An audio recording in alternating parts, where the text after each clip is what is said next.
Montreal, a little French. Come on, strut with me. C'est moi, c'est lui ou moi. 1, 2, 3, 4. Yeah, come on in. Little French music for being in Montreal. And oh, do they have good weed. Thank God. So welcome, keeping it real. My name is Misty Tripoli. And as you can see, I am not offering you the delicious jungle background. It's quite sterile, but this is my little Airbnb in Montreal. It makes me realize how spoiled I am living in the jungle. Like, oh.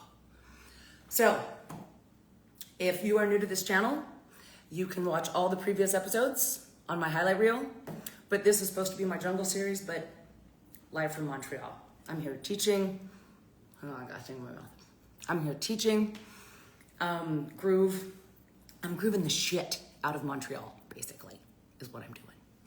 So, welcome. So today, I cannot tell my story of success or what has happened to me without this very critical part. And I've promised I would be telling this. And this is the day that changed everything in my life. In one freaking day.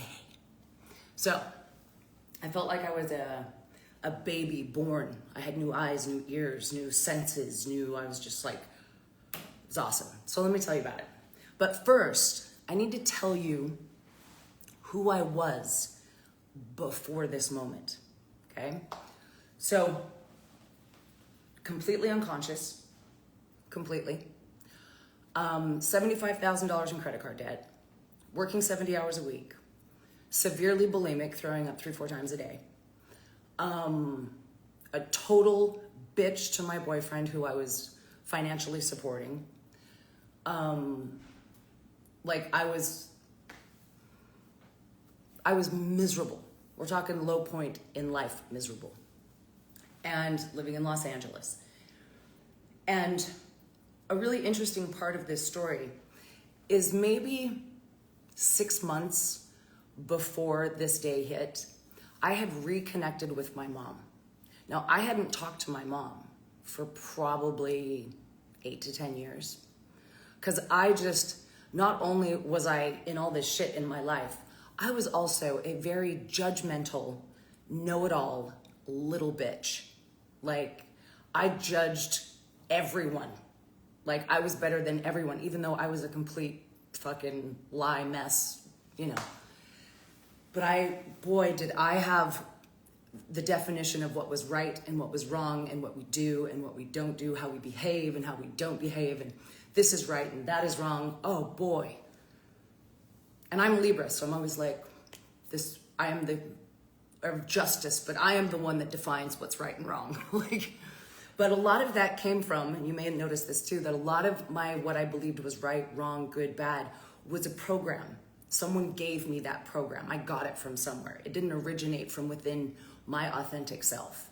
It was programmed into me through religion, through society, through the people in your life, your friends. It was just like, and that was part of my awakening, is questioning everything. But anyways, so I had reconnected with my mom.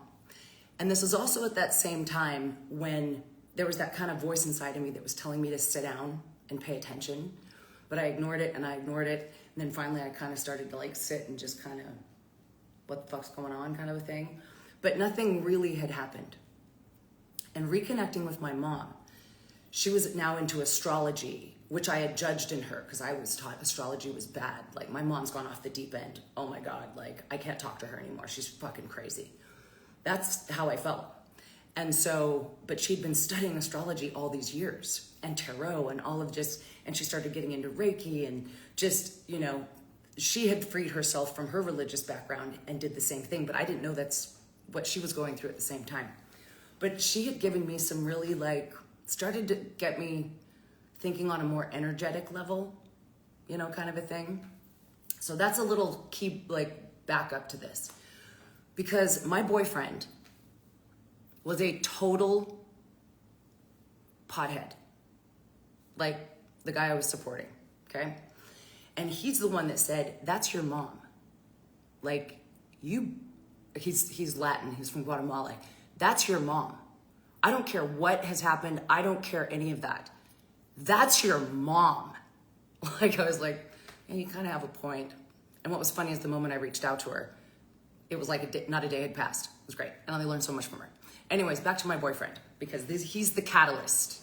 He was why he was in my life. Yes, this is the reason. He was super smart. He was a total history buff. He was 6'8". He was a professional basketball player, dreadlocks.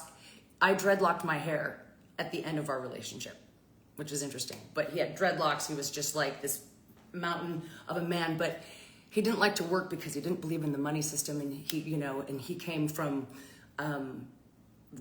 the black people that came into Guatemala, the slaves that came into Guatemala. That was his lineage.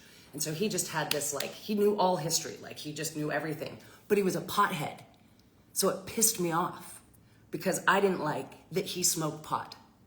In fact, I would beat the shit out of him, like, mentally and emotionally for doing it. I wouldn't physically hurt him.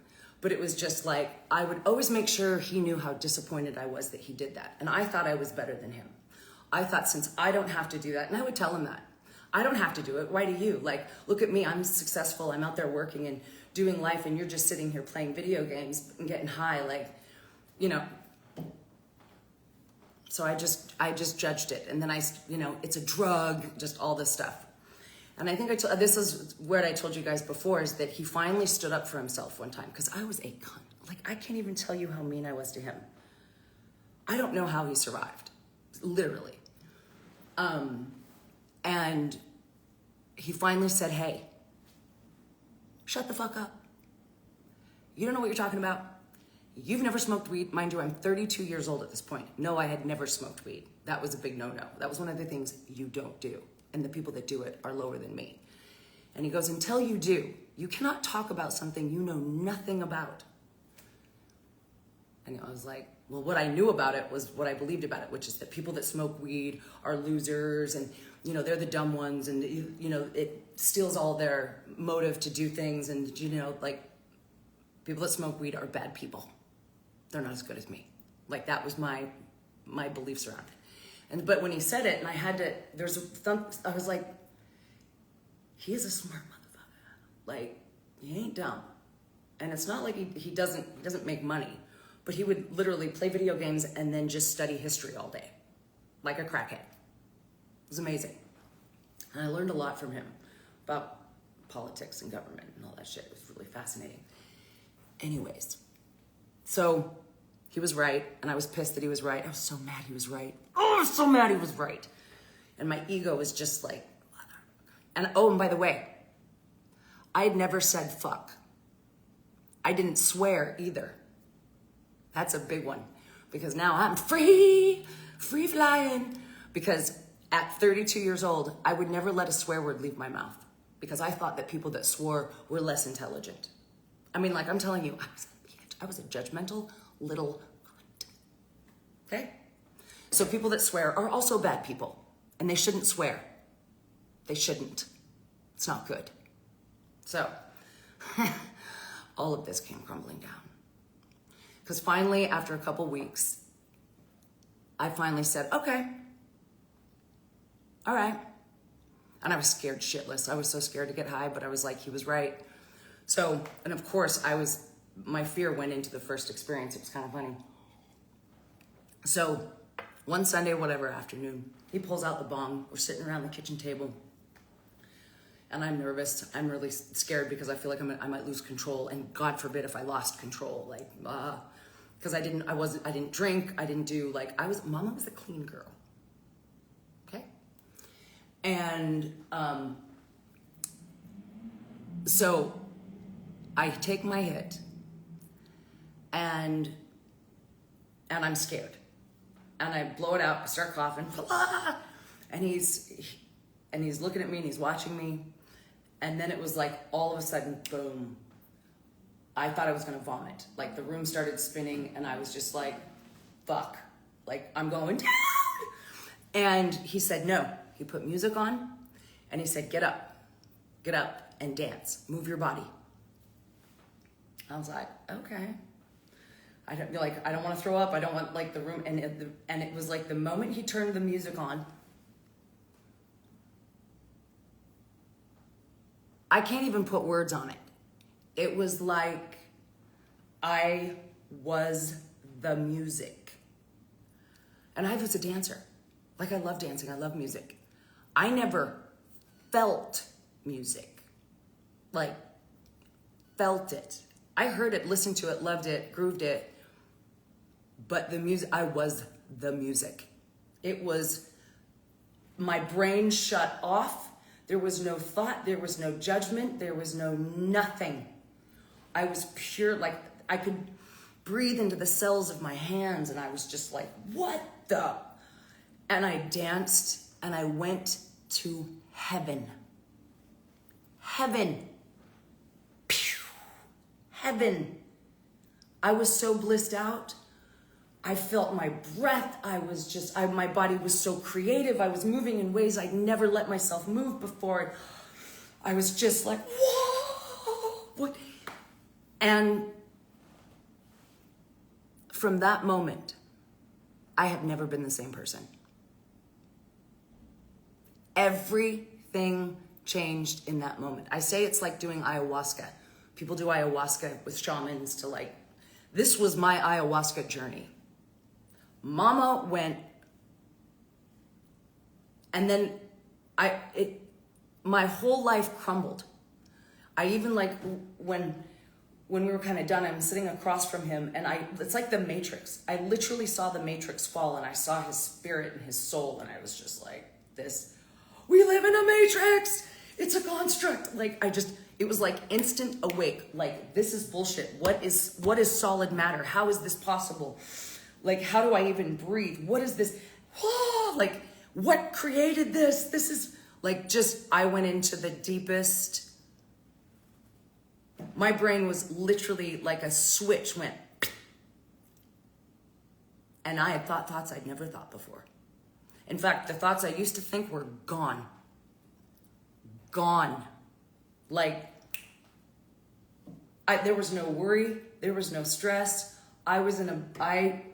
I felt totally connected to source. I was like, this is how we should feel all the time. And my creativity just exploded. And anyone out there that's a creative that smokes weed, you know exactly what I'm talking about. It puts you in such a...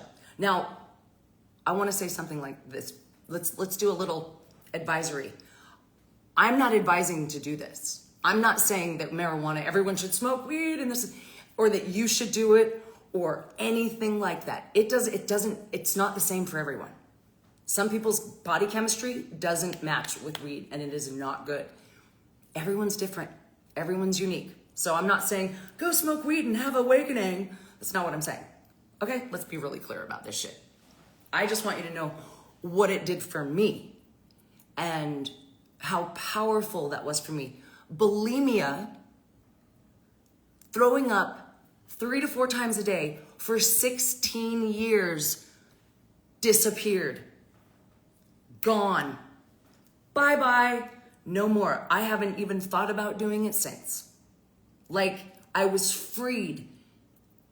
I was free. And that's when I quit my job. When I said, why in the world am I working as a slave for someone else? What am I doing? Like instantly, I didn't have any money. I didn't know what I was going to do. But I was connecting so deeply to source or whatever it was, spirit, wisdom, the intelligence of the universe, whatever the fuck you want to call it. I was tapping into that shit like it was crack cocaine. I'm just saying, like it was my days. I started meditating 6 to 8 hours a day. I would sit and be like, let's go. Like, take me in, just, and feed me. And it was so powerful. And then, this is where groove was born. That moment is where groove was born. Because that's what I was doing in my body. I was grooving. Hang on. Yeah, a little bit of cotton mouth because I just got high. On my own supply. Okay, so anyways. And that's why sometimes I'm totally scattered because I'm high. I'm not high all the time. Typically only high when I do creative things. Like for me. Anyways. So what I started to do when I quit my job is I would just hotbox my car and then go into the studio, close the blinds, and it was an Equinox. It was the most beautiful dance studio. Just hardwood floors. It was so gorgeous. I would just turn that music up and disappear for like 2 or 3 hours. Just whatever song, I would have random music.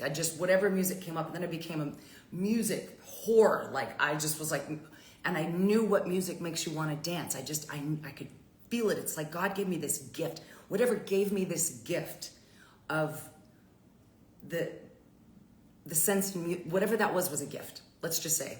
And it's like when it connected, I came alive in a way that I'd never been that alive. And so while I was dancing, what I believe it is that my brain would shut off. There would be no thoughts. And I was like plugged in to creative source because I didn't know even, like, I wasn't trying to do anything. I was just letting. I was allowing the music to just go through me. And it's funny how the music, like I'm a style snob too. Like I love dancing to the style of the music and all kinds of music. And that's why groove is so fucking cool because we dance to all types of music because what it does to your brain, what it does to the way it inspires you to want to move, you know, like, yeah. So music just talks to mama, talks to me. So while I'm in these like ecstatic states, so I would meditate all day long. And then I go take like a 2-3 hour break and go dance. And then I would get high and go walk in the park and be in nature. I didn't have a job. I didn't know what I was going to do. But then in one of these moments of ecstasy, literally the method, the logo, the philosophy, all of it came as an instant download. I saw myself teaching it all around the world. I saw my master trainers. I saw, not them like individually, but I saw myself with a team of master trainers helping me grow this movement around the world of helping people reconnect back to their dance. Like, but in a group, having fun, like make it a party, but not airy-fairy, because none of this shit's airy-fairy. Like for me, everything's got to be like, I need to have a visceral, real experience. And so that's why all of this is so real for me. It's not this like esoteric thing. It's like, no, when you use you can use your brain, your logic to actually logic it down to like, how is this fucking possible? What is this? Cells that just know what to do. They're programmed to die. Like, are you kidding me? The program, man. The program. Anyways, back to the story. So this is where groove was born. And from that moment, that's when Nike signed me. Within days, Nike calls me.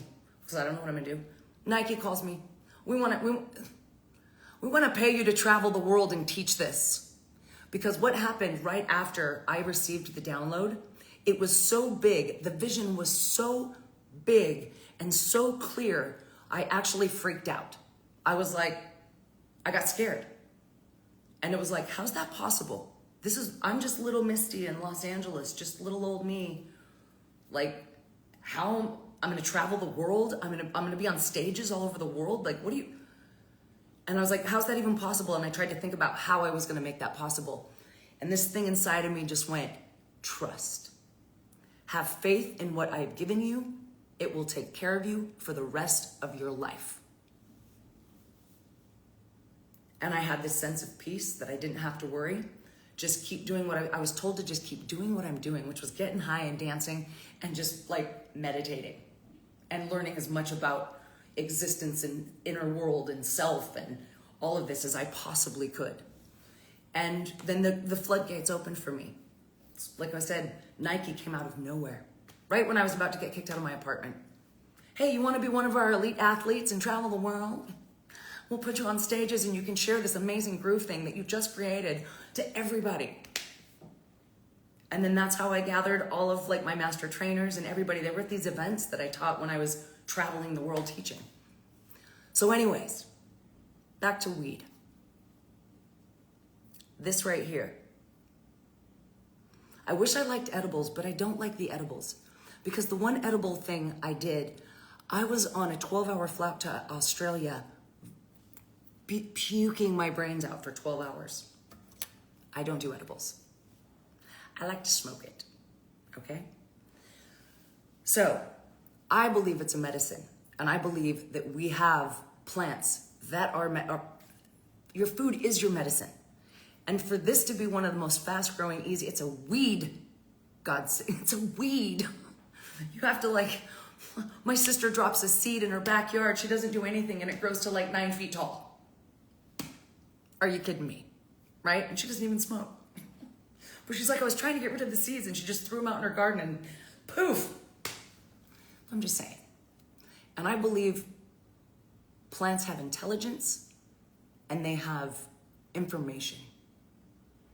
And that's why I think you also have to be very careful, and why they're using a lot of these plants now, thank God, to help people in therapy, like guided with, you know, mushrooms, with someone that can actually hold the space for you to actually go through this and see what happens. Mushrooms actually do scientifically rewire your brain. They expand parts of your brain that you weren't able to see. And yes, I've done mushrooms. That was another whole trip. I don't like drugs, and I'm not really into the psychedelics anymore. Like I had a phase where it was powerful and I loved going and seeing and having access to see more. But I think now I'm just like, now I just want to smoke weed and dance. And that's like my prayer. It's my meditation. It's my creative time. It's the time where it teaches me about myself. It allows me the non-thinking, non-judgment, it just quiets all this and allows me to get really intimate with my movement, with the music, with something other than all the shit that's rattling in the head all day long. What do I have to do all day long? La la la la la la la. For me, it shuts all that off and allows me to be very present in the moment, just sensing the now and being in the now and making the now feel fucking good. Because as long as we're in these bodies, we want to feel good. So just do whatever the fuck you need to do to feel good. And don't judge people for what they do. So if this is hard for you to swallow and you've been following me for a while and you might judge that I might smoke weed or whatever, do you know what? I don't give a fuck. And you shouldn't either. Live your best life. Do the things that make you happy. Be mindful of your health, obviously, but live your best life. And some people say this is bad for you, like physically. I don't fucking care. I got a raspy voice. I don't fucking care. I love it. So, Mama's gonna smoke weed. And I've smoked weed ever since that time. Ever since. There was a time, like I said right after, that I was a pothead. Like I was smoking all damn day. I was like, I'm smoking and going in. Smoking, I'm going in. But now it's like, I can't be in the super uber creative all the time. I still have to run businesses. So there's balance. Now I'm a little more balanced and enjoying my life. So anyways, thanks for listening. Yeah, we're perfect on time. Thanks for being here, you guys. So fun to have you here. So that's my story of the day that changed my life and the medicine that helped me do it. I hope you had a good time. Next week, I'm not sure what we're going to talk about, but I will be back. No, I won't. I'll be in Montreal. I'm teaching. If you're in Montreal, I do have space in my ladies' night next Sunday night. It's a 3-hour ladies only. Like we do chocolate and wine and cheeses and we have talk and then we groove and we dance and it's just awesome. So if you're around and want to come, I think we've got a couple tickets left. Other than that, everything else is sold out. But if you live in Europe, I will be coming to Europe next year, July, August, and September. So I'll keep you posted on the stuff I'll be doing and where I'll be. So I love you guys. Thanks for being here. Also, my Groovin My Life workshop, you guys. There was I made a little mistake in the pricing, but not just that. I decided that I wanted to give you something for free first. So go to my Linktree and go check out the Groovin My Life workshop. I'm doing a 4-hour live online Groovin My Life about how to groove your life. But I also have a free download there, which is just a little like mindset shift, starting to ask yourself some of these big questions that I ask myself. It's real simple. It's a little workbook, totally free. Go download it. And if you like that and you want more of that, then join me for my Groovin My Life workshop. It's October 19th. We're going to dance online together. And then we're going to get to know each other and go really deep and work on the blueprint of what it looks like for you to live your most authentic, groovy, fucking dope-ass life. Okay? On your terms. Your way. Because you're the boss of you. So, love you guys. Thanks for being here. Have a great rest of your day. Mary, Coach, thanks for being here.